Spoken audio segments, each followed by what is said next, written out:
नमस्कार, तुम्ही पाहत आहात कर्जा महाराष्ट्र 24 न्यूज।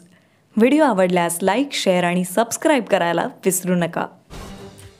कन्हाण-पिंपरी नगर परिषद अंतर्गत रस्त्यावरील मोकाट श्वानांना पकडणाऱ्यांनी निर्दयपणे मारून रक्तबंबाळ अवस्थेत क्रूरतेनं चारही पाय व तोंड बांधून वाहनात टाकून नेले। या घटनेनं पशुप्रेमीमध्ये संतापाची लाट उसळली आहे। प्राप्त झालेल्या माहितीनुसार कन्हाण-पिंपरी नगर परिषदेनं मोकाट श्वानांना पकडण्याचे कंत्राट खासगी व्यक्तींना दिले। मात्र श्वानांना पकडणे बेकायदेशीर आहे। फक्त नसबंदी किंवा लसीकरणासाठी श्वानांना पकडता येते व त्यानंतर पुन्हा श्वानांना त्यांचा निवासी क्षेत्रात सोडावं लागतं। परंतु कन्हाण-पिंपरी नगर परिषद प्रशासनानं सर्व नियम तोडून बुधवारला रस्त्यावरील मोकाट श्वानांना पकडणाऱ्यांनी जाळीत पकडून बेदम मारहाण केली। त्यानंतर रक्तबंबाळ अवस्थेत क्रूरतेनं त्यांचे चारही पाय व तोंड बांधून वाहन क्रमांक MHCD 5932 मध्ये टाकण्यात आले होते।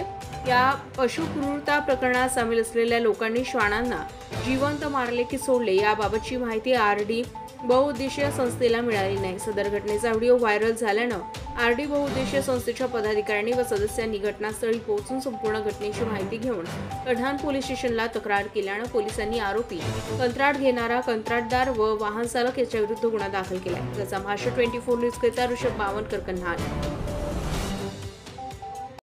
ताज्या घडामोडी आणि बातम्या जाणून घेण्यासाठी कर्जा महाराष्ट्र 24 न्यूज या आपल्या YouTube चॅनलला सबस्क्राईब करा आणि बेल आयकॉन दाबायला विसरू नका, जेणेकरून आपला व्हिडिओ आल्याची ताजी खबर तुम्हाला ताबडतोब मिळेल।